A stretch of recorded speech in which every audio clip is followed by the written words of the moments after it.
Hello viewers, welcome to Youth Works. This week we are in Kampala where we have Joseph Folone who is into mobile trash bag making. In this episode, you'll get learned to know how you can use a mobile trash bag within your car, in the bus, anywhere so that we can conserve the environment. I hope you will enjoy it. While polythene may help to make numerous useful and durable products possible, its environmental impact is cause for concern. For one thing, it does not readily biodegrade and can reside in a landfill for hundreds of years. However, eco-friendly trash bags could be considered one of those crucial must-haves in any society. This week on Youth Works.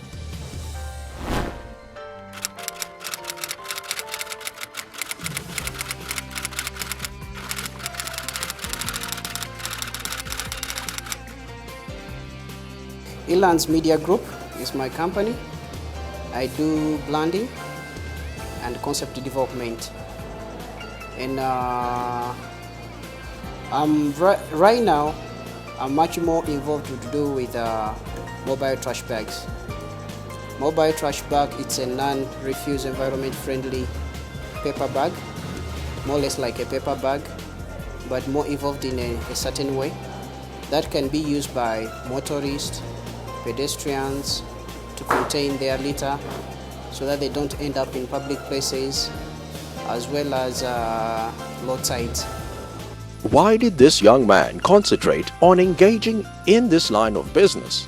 When I try to look at all several paper bags which are coming out, and much as I'm a motorist as well, I felt like the inconvenience of the litter when you're driving, and then you find like because of the essence of time you have too much you're trying to consume, and then you're trying to beat around the time. And then I felt the need, whenever I would try to move, you find most people are littering. Then I really got involved. I said, with the trash bag, can I come up? I really tried a mobile bag, paper bag. I tried it out myself, but I said, how would it look when it has a cover? So I came out with some kind of 2D works, which someone would say architectural designs on how it can always look like. It went on evolving. At least with the time that I found, I would come out with something, probably eliminate things like strings because the other bag has strings, and then finalize with something like it will be supportive to itself.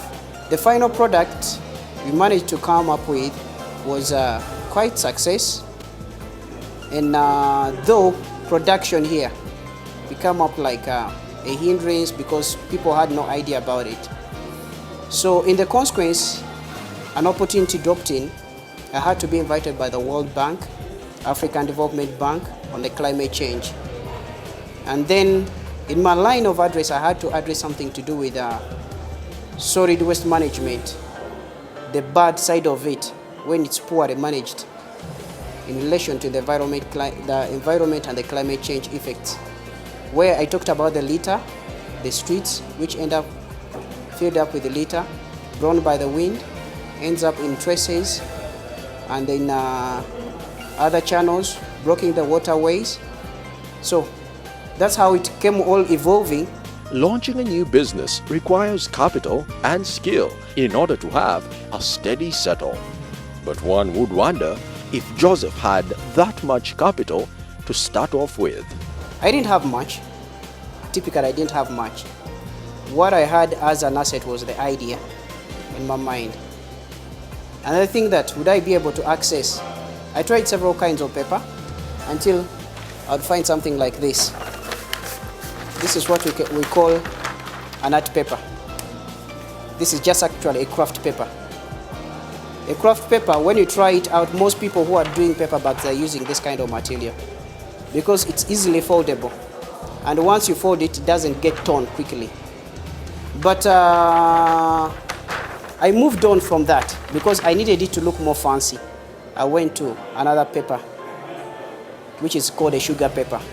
It's one side like this and the other side is just white, where it could be blended on. So with capital, I didn't have much, as I've told you. One asset that I had was an idea, because I would try to do this with the hands a little bit, try to fold, and then be able to design, because I do my own designing work. It's every entrepreneur's dream to anticipate greater heights for their venture, and Joseph also shares that moment when he realized that his product was destined to be somewhere. Every moment when I presented a paper in Cape Town to do with environment, then I showcased to them something that I'd done, and then I told them that I had a hand of a company, which is the trash collector within Johannesburg, who at least appeared to be with me to defend the concept. And then I realized that in the course before I'd traveled to that end, they managed to reach out to some companies. And the companies were like, this is very good. And the first company they tried to reach out was Total. And the Total said, they looked at it, the whole concept, and they're like, well, we are concerned about the environment. We are part of its effect because of the products we produce, but would want to add value to it. And then they started an initiative of being able to communicate the concept. Every day, hot new products enter the marketplace, and existing products are improved to keep up with the pace.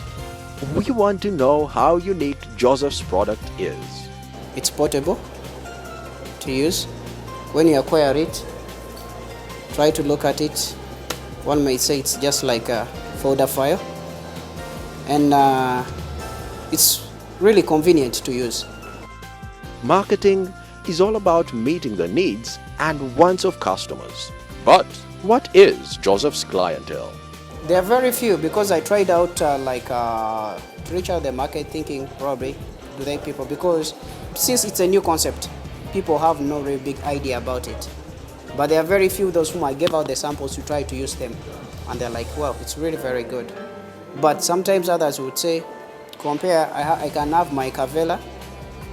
Littering is not so much prosecutable. I can litter anywhere.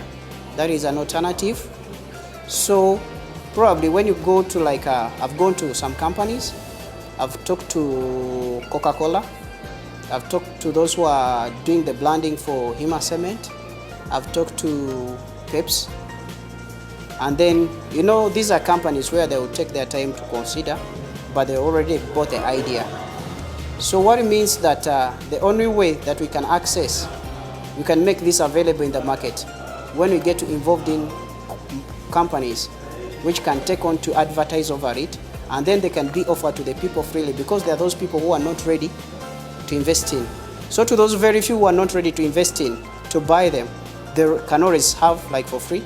But those who find I feel I'm inconvenienced, I want to go and queue up a line so that I can have a free one, I think I can access one in a market. Having ventured into this business for a reason or two, Joseph believes that it has changed his life in a way. Actually, the only aspect it has changed my life. I've found myself to find that I have value. I've discovered that I have an aspect of creativity within myself. I can be a solution to my environment. I can be a solution to a problem which may be raising public outcry, like mess. Nobody wants to sit around mess. Maybe you're in your car. You don't want to sit next to mess. Maybe you're sitting in a public place. You don't want to sit next to mess. I don't take it like I'm superstar. No way. This is something which can be done by anybody.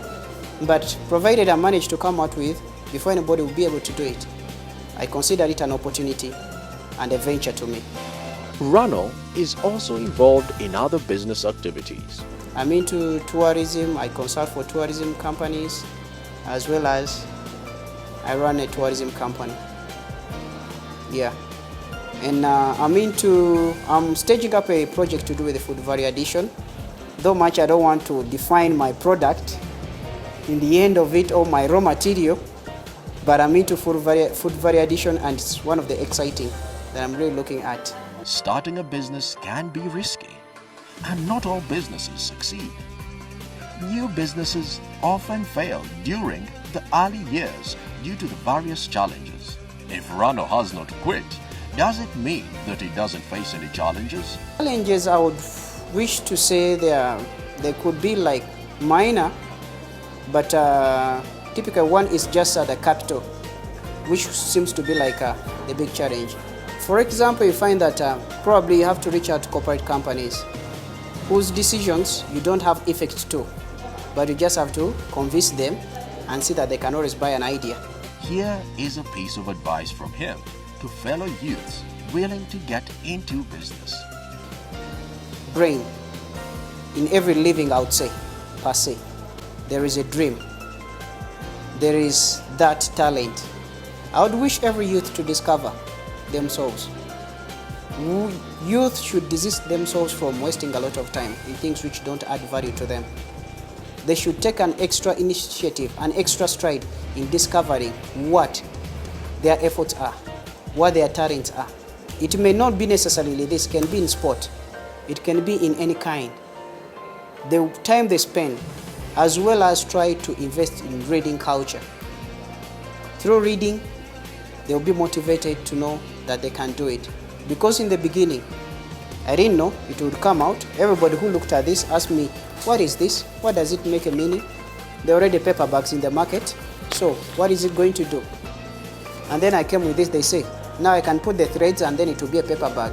But by the time I came to this, with the final product, I said, this is a milestone. But I've managed to involve myself in reading. This is the final product. If you're to look at it. And how do you use it? You're a motorist. You hook it at the headrest, one of the pipes. You can hook it at maybe anywhere, maybe at the passenger side or the behind seat. And then you have to dump in everything that you need to use.